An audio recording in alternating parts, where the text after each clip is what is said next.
강원도의 작은 마을, 눈보라가 휘몰아치는 차가운 겨울밤. 그곳에서 한 소년이 홀로 눈 속을 헤매고 있습니다. 10살, 부모를 잃고 가족에게 버림받은 아이. 차디찬 바람 속에서 그는 세상에 남겨진 단 하나의 질문을 던집니다. 왜 나만 이런 고통을 겪어야 할까? 하지만 이 이야기는 단순히 슬픔으로 끝나지 않습니다. 그 소년은 누구도 상상하지 못한 운명을 마주하게 됩니다. 길가에 쓰러진 아이를 발견한 한 여인. 그녀는 모든 것을 잃었지만 단 하나의 믿음을 가지고 있었습니다. 사랑은 상처받은 영혼을 다시 일으킬 수 있다. 오늘 우리는 한 소년이 고난 속에서 희망을 찾아가는 여정을 따라갑니다. 그리고 그의 용기와 선함이 세상을 어떻게 바꾸어 놓았는지 함께 목격하게 될 것입니다. 혹시 여러분은 생각해 본 적 있나요? 가장 추운 겨울에도 희망은 따뜻한 날개를 펴고 있다는 것을 지금부터 그 이야기를 시작합니다.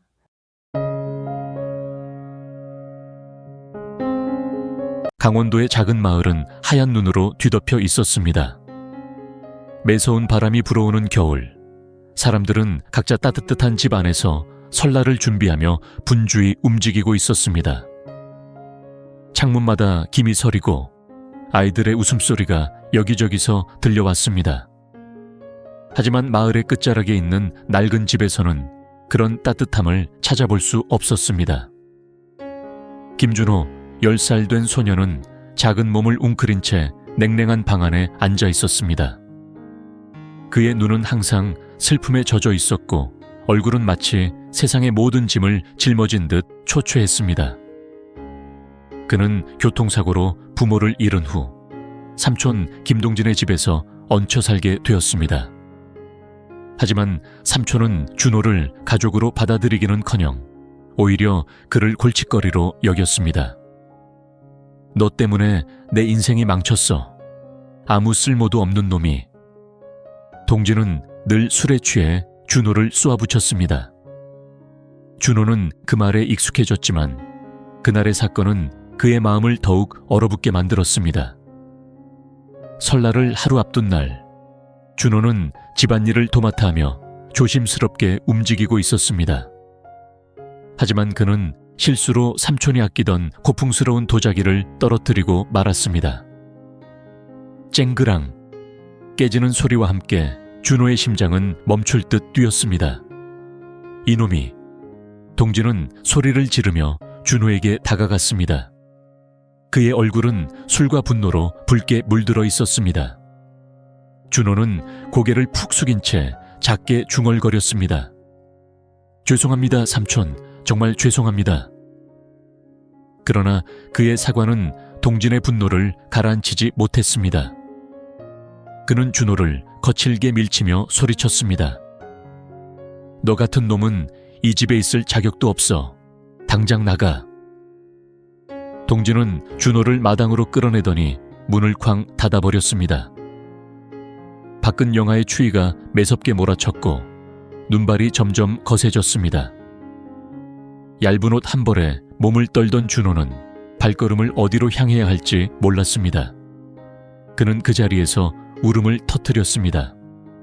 엄마, 아빠, 왜 저를 두고 가신 거예요?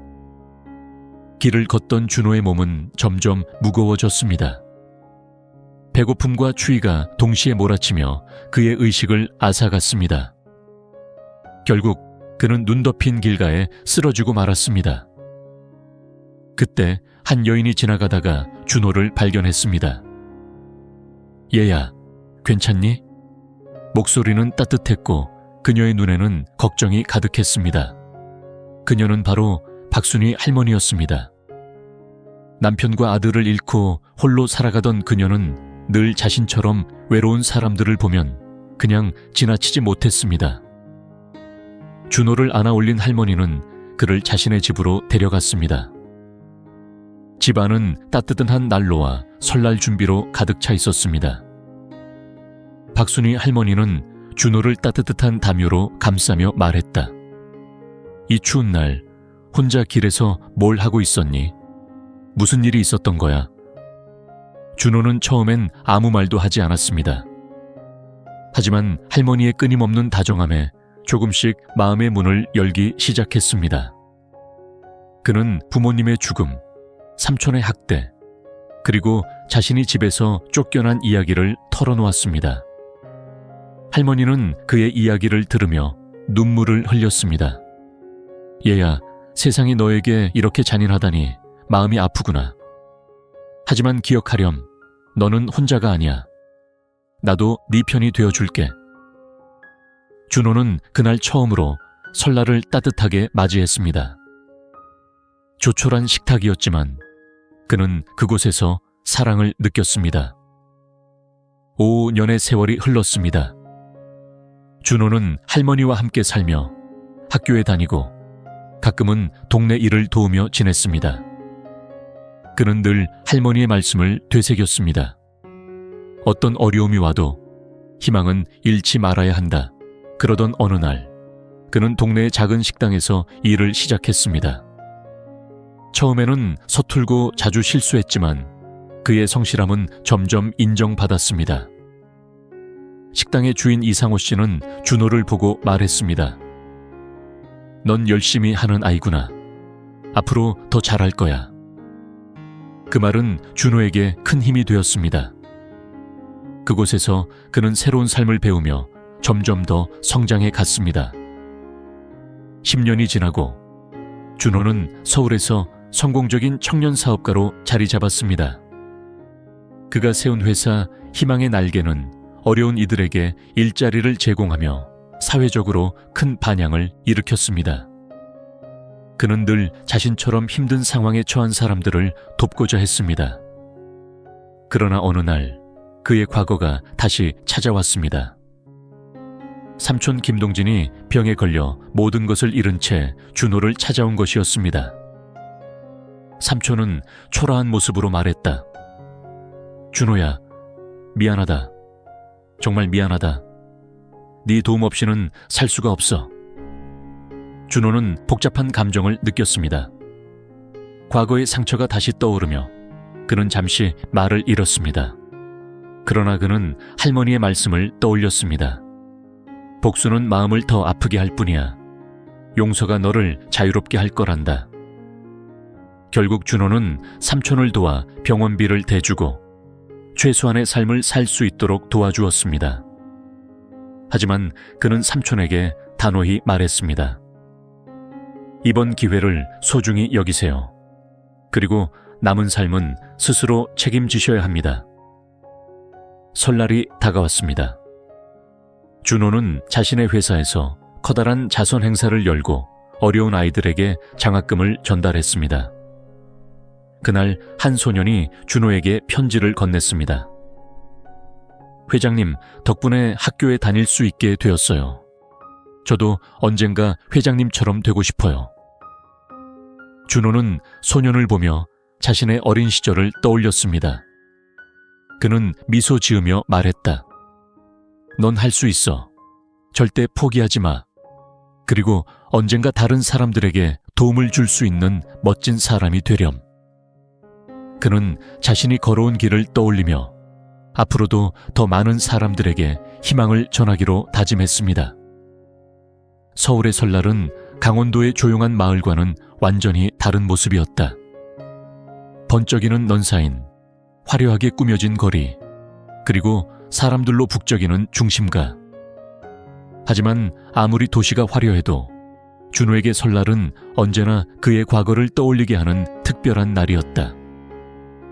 준호는 자신이 창립한 회사 희망의 날개의 연례 설날 자선 행사를 준비하고 있었다. 이 행사는 가난한 가정의 아이들에게 장학금을 지급하고 설날 선물을 전달하는 자리였다. 준호는 늘 이 행사에 직접 참여하며 아이들과 대화를 나누고 그들의 이야기를 듣곤 했다. 그날도 수많은 아이들과 부모들이 행사장에 모였다. 준호는 한 아이와 눈이 마주쳤다. 그 아이는 구석에서 조용히 서 있었지만 그의 눈에는 준호가 한때 가졌던 것과 똑같은 슬픔과 희망이 공존하고 있었다. 준호는 아이에게 다가갔다. 안녕, 이름이 뭐니? 민재라고 해요. 민재야, 넌 왜 이렇게 혼자 서 있어? 민재는 주저하며 말했다. 전 부모님이 안 계세요. 할머니랑 살고 있어요. 할머니도 몸이 편찮으셔서 일을 못 하세요. 그래서 제가 신문 배달을 하면서 학교를 다녀요. 민재의 이야기는 준호의 마음을 찌르는 듯 아프게 했다. 그것은 마치 자신의 과거를 다시 보는 것 같았다. 준호는 민재의 어깨를 다정히 잡으며 말했다. 민재야, 너 정말 대단하구나. 힘든 상황에서도 포기하지 않고 이렇게 열심히 살고 있다니. 하지만 기억해. 넌 혼자가 아니야. 누군가는 너를 돕고 싶어 해. 그날 준호는 민재를 위한 특별한 장학금을 마련하고 그가 더 나은 환경에서 공부할 수 있도록 돕기로 결심했다. 행사가 끝난 후 준호는 사무실로 돌아왔다. 그런데 그의 책상 위에 한 통의 편지가 놓여 있었다. 발신인은 그의 삼촌 김동진이었다. 준호는 편지를 열기 전 잠시 숨을 고르며 마음을 다잡았다. 과거의 기억이 머릿속을 스치고 지나갔다. 삼촌이 자신을 어떻게 학대하고 어떻게 길거리로 내몰았는지. 그럼에도 불구하고 그는 깊은 숨을 들이마시며 편지를 펼쳤다. 준호야, 네가 나를 용서하고 도와준 덕분에 나는 조금이나마 평화를 찾을 수 있었다. 내가 너를 그렇게 대했던 날들이 얼마나 부끄러운지 매일 후회하며 살아가고 있다. 네가 나를 위해 병원비를 내주고 내 삶을 다시 시작할 기회를 준 것을 나는 결코 잊지 못할 것이다. 네가 성공한 모습을 보며 나는 내가 잃어버린 가족의 의미를 깨달았다. 너는 내가 꿈에도 상상할 수 없을 만큼 훌륭한 사람이 되었구나. 내가 내게 한 모든 잘못에도 불구하고 네가 나를 도와준 것은 내가 평생 갚을 수 없는 은혜다. 너에게 진심으로 고맙고 미안하구나. 설날에 네가 행복하길 바란다. 동진 드림. 준호는 편지를 읽으며 조용히 눈을 감았다. 삼촌의 진심, 어린 후회와 감사가 느껴졌다. 그는 편지를 책상 위에 올려놓으며 속으로 중얼거렸다. 그날의 상처는 쉽게 잊히지 않지만 용서란 결국 나를 위한 것이기도 하다. 며칠 후 준호는 민재와 그의 할머니를 집으로 초대했다. 그들은 조촐한 설날 식탁 앞에 둘러 앉았다. 민재의 할머니는 준호에게 머리를 숙이며 말했다. 대표님, 정말 감사드립니다. 민재와 저는 어떻게 보답해야 할지 모르겠어요. 준호는 미소를 지으며 대답했다. 저도 한때 누군가의 도움으로 여기까지 올 수 있었습니다.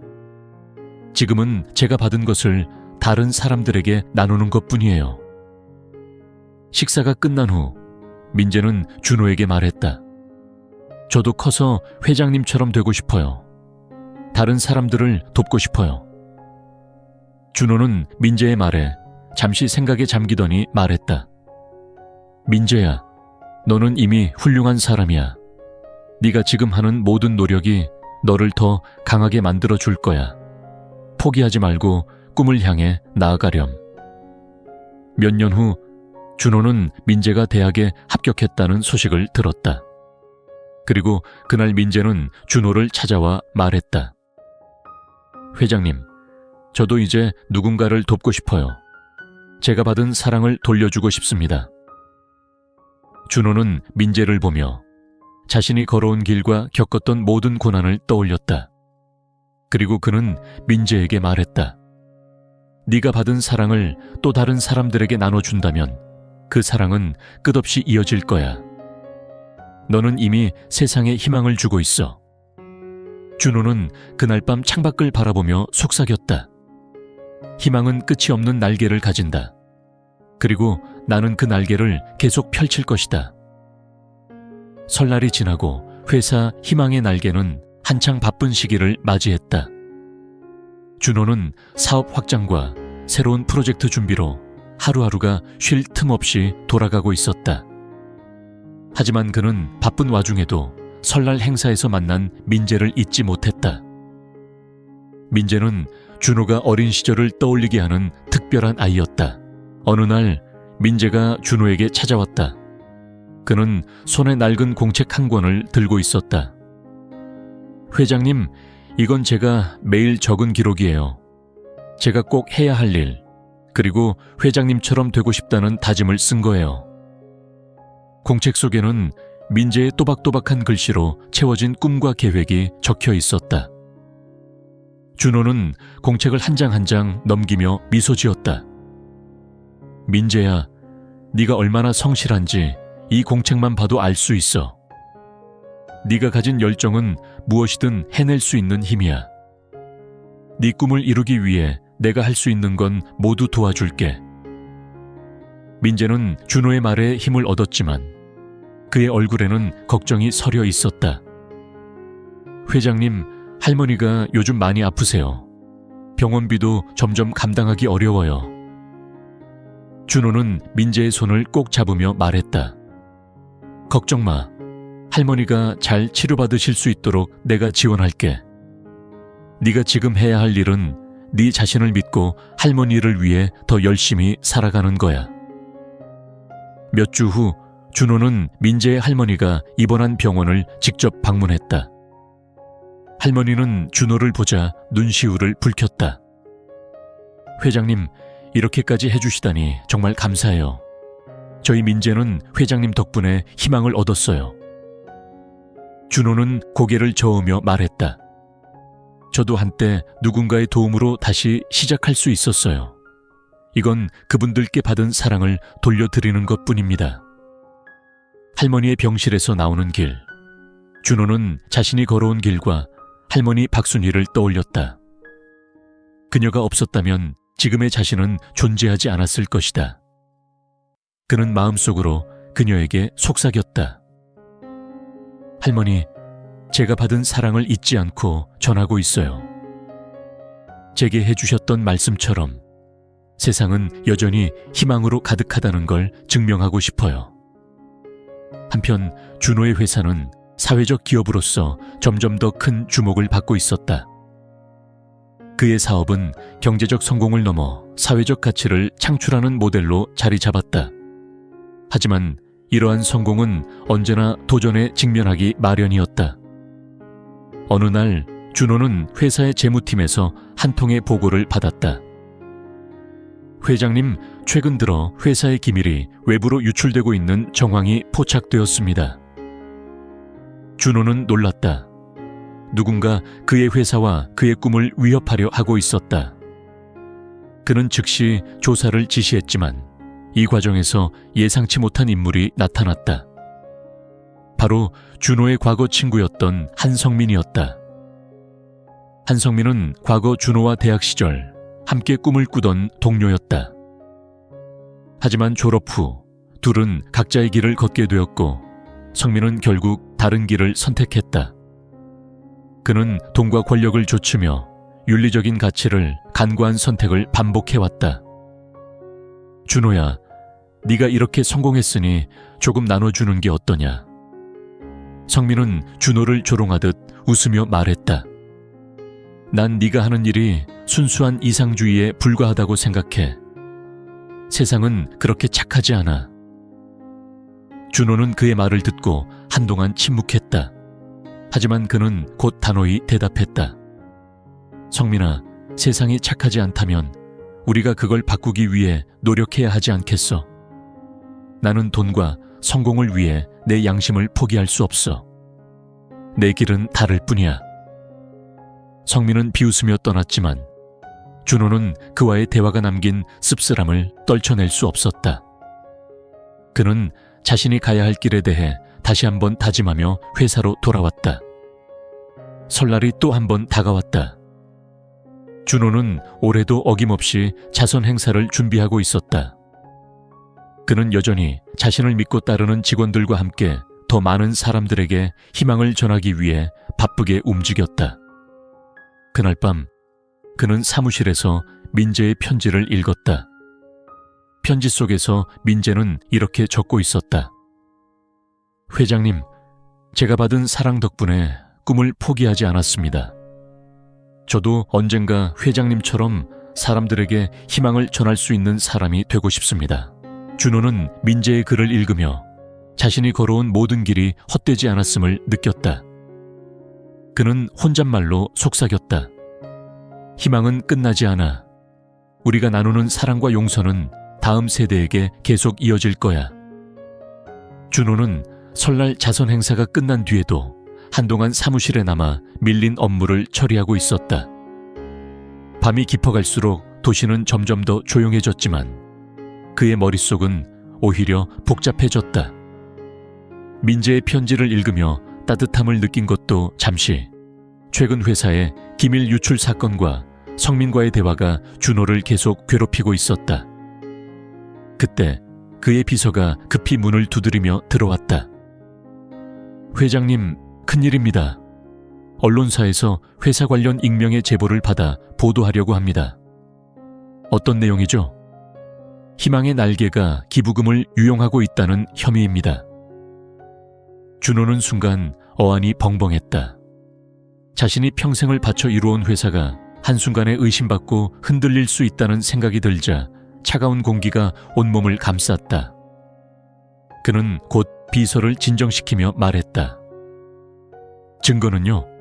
우리 내부 조사에서 나온 자료와 일치합니까? 아직은 확실하지 않지만 조사가 필요합니다. 준호는 그날 밤 잠을 이루지 못했다. 이 사건이 단순히 회사의 위기를 넘어 자신이 믿고 걸어온 길에 대한 도전처럼 느껴졌다. 그는 조용히 과거를 떠올렸다.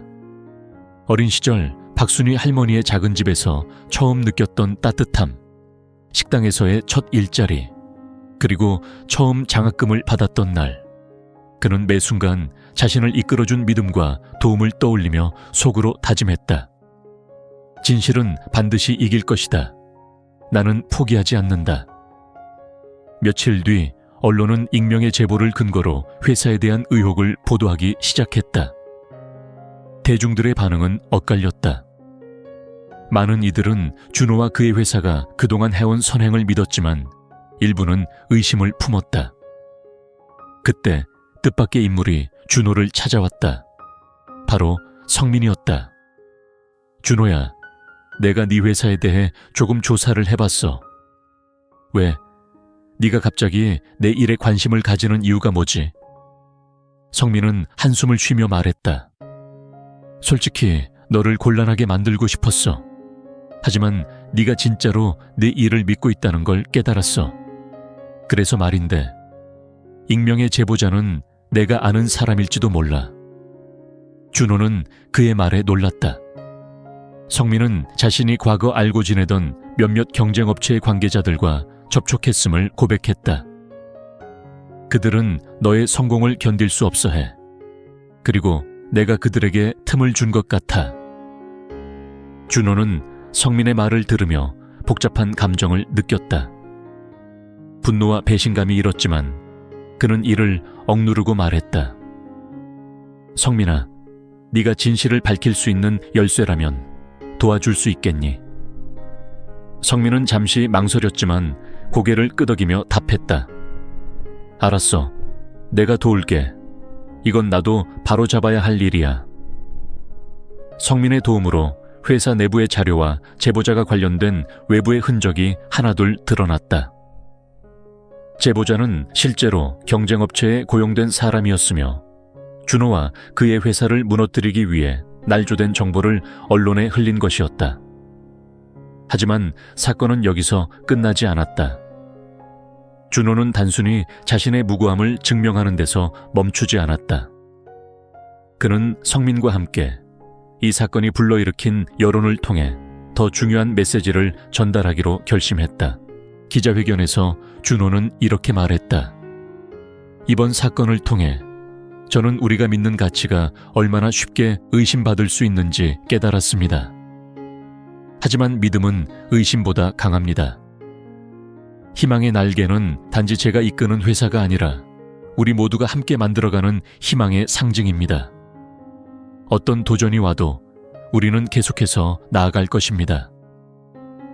그의 진심 어린 연설은 많은 이들의 마음을 움직였고 대중들은 그의 회사에 대한 신뢰를 회복했다. 시간이 지나면서 사건은 점차 잊혀졌지만 준호는 이를 통해 중요한 교훈을 얻었다. 성공은 언제나 도전에 직면하며 그것을 이겨내는 힘은 진실과 믿음에서 온다는 것이다. 몇 년 후 준호는 민재와 다시 만났다. 민재는 이제 대학을 졸업하고 그의 회사에서 인턴으로 일하고 있었다. 회장님, 제가 여기까지 올 수 있었던 건 다 회장님 덕분입니다. 준호는 웃으며 말했다. 아니야, 민재야. 네가 스스로 해낸 거야. 그리고 이제는 네가 누군가에게 희망을 줄 차례야. 민재는 고개를 끄덕이며 다짐했다. 저도 회장님처럼 될게요. 더 많은 사람들에게 희망을 줄 수 있는 사람이 되겠습니다. 설날, 준호는 다시 한번 박순이 할머니의 집 앞에 섰다. 집은 다른 사람의 것이 되었지만 그는 여전히 그곳에서 자신의 출발점을 느낄 수 있었다. 그는 눈을 감고 속삭였다. 할머니, 제가 받은 사랑을 더 많은 사람들에게 전하고 있어요. 그리고 앞으로도 계속 그렇게 할게요. 눈발이 흩날리는 가운데 준호는 다시 한번 자신이 걸어온 길을 되새기며 미소 지었다. 그의 여정은 끝나지 않았고 그 희망의 날개는 앞으로도 더 많은 사람들을 품을 준비가 되어 있었다. 준호는 박순이 할머니의 집 앞을 떠난 후 문득 민재를 떠올렸다. 그의 이야기가 끝난 게 아니라는 것을 준호는 알고 있었다. 민재는 이제 막 꿈을 시작했고 준호는 그 길을 지켜보며 지원해주고 싶었다. 며칠 뒤 준호는 민재를 사무실로 불렀다. 민재야, 네가 회사를 위해 열심히 일하고 있는 걸 보고 있다. 하지만 네가 가진 열정과 잠재력을 더 키울 수 있도록 내가 특별한 제안을 하고 싶어. 민재는 놀라며 물었다. 회장님, 어떤 제안이죠? 해외로 나가보는 건 어떻겠니? 더 넓은 세상에서 배우고 경험하며 네가 더 큰 꿈을 꿀 수 있도록 내가 돕고 싶다.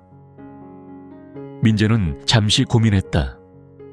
낯선 곳으로 떠난다는 두려움과 설렘이 교차했다. 그러나 준호의 믿음과 기대가 민재에게 용기를 주었다. 회장님, 믿어주셔서 감사합니다. 저 해보겠습니다. 그로부터 몇 달 후 민재는 준호의 지원으로 미국 실리콘밸리에 위치한 비영리 단체에서 연수를 시작했다.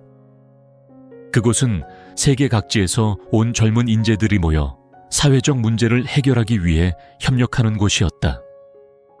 민재는 처음에는 문화와 언어의 장벽에 부딪혔지만 그의 성실함과 열정은 곧 주변 사람들의 마음을 움직였다. 그는 밤늦게까지 새로운 아이디어를 연구하고 동료들과 토론하며 점차 자신감을 쌓아갔다. 하루는 단체의 리더가 민재를 불러 말했다. 민재, 네가 가진 열정은 정말 특별해. 너는 단지 배움에 그치지 않고 다른 사람들에게도 영향을 미치고 있어. 네가 앞으로 무엇을 하든 세상에 큰 변화를 줄 거라 확신해. 민재는 그 말을 들으며 자신이 단순히 준호의 후원을 받는 데서 그치지 않고 그가 받은 도움을 세상에 돌려줄 준비를 해야 한다는 것을 깨달았다. 한편 한국에서는 새로운 도전이 준호를 기다리고 있었다. 그의 회사 희망의 날개는 이제 국내뿐만 아니라 해외로도 사업을 확장하며 더 많은 사람들에게 희망을 전하고 있었다. 하지만 예상치 못한 위기가 찾아왔다. 어느 날 회사의 재무팀에서 긴급 보고를 했다. 회장님, 새로운 해외 프로젝트에서 큰 자금 손실이 발생했습니다. 관리 부족으로 인해 파트너 회사에서 부당하게 계약을 위반한 것 같습니다. 준호는 보고서를 읽으며 깊은 한숨을 내쉬었다. 그의 회사가 이렇게 크게 흔들린 적은 없었다. 그는 즉시 상황을 해결하기 위해 전문가들과 긴급 회의를 열고 문제를 분석하기 시작했다. 며칠 뒤 준호는 자신의 과거를 떠올리며 문제를 해결할 힌트를 얻었다. 그는 할머니와 함께 살던 시절 작은 식당에서 일하며 배운 교훈을 생각했다. 어려운 상황일수록 기본으로 돌아가야 한다. 믿음과 진심이 없다면 어떤 사업도 유지될 수 없다. 준호는 직접 파트너 회사의 대표를 만나 문제를 해결하기로 결심했다. 그는 상대방의 신뢰를 되찾기 위해 손실 책임을 일부 떠안고 대신 그들에게 회사의 진정성과 비전을 설명했다. 그의 진심 어린 설득은 결국 효과를 발휘했다. 파트너 회사는 계약을 재조정하며 협력을 이어가기로 약속했고 희망의 날개는 위기를 넘길 수 있었다. 몇 년이 지나 민재는 미국에서 연수를 마치고 돌아왔다. 그는 그곳에서 배운 지식과 경험을 바탕으로 한국에서 새로운 프로젝트를 시작하고 싶다고 말했다. 회장님, 저는 이제 제가 받은 도움을 세상에 돌려줄 차례라고 생각합니다. 저도 사회적 기업을 만들어 어려운 사람들을 돕고 싶어요. 준호는 그의 결단에 감동하며 말했다. 민재야, 네가 이렇게 성장한 모습을 보니 정말 자랑스럽다. 네가 하고자 하는 일에 내가 지원을 아끼지 않을게. 넌 분명히 세상에 큰 변화를 가져올 거야. 민재는 희망의 날개의 지원을 받아 새로운 비영리 단체를 설립했다. 그의 단체는 주로 청소년과 어린이를 대상으로 교육과 심리 지원을 제공하며 그들이 꿈을 이룰 수 있도록 돕는 역할을 했다. 설날이 또 한 번 찾아왔다. 준호는 올해도 어김없이 희망의 날개의 자선 행사를 준비했다. 이번에는 민재가 함께 행사에 참여해 그동안의 경험과 이야기를 나누며 아이들에게 희망을 전했다. 행사장에서 한 아이가 준호와 민재에게 다가와 말했다. 회장님, 저도 나중에 커서 회장님처럼 되고 싶어요. 저희 가족을 도와주셔서 정말 감사합니다. 준호와 민재는 아이를 따뜻하게 바라보며 동시에 말했다. 넌 할 수 있어. 절대 포기하지 말고 항상 너의 가능성을 믿으렴. 그날 밤 준호는 사무실로 돌아와 창밖을 바라보았다. 눈이 조용히 내리고 있었다. 그는 미소를 지으며 속삭였다. 희망은 끝나지 않는다.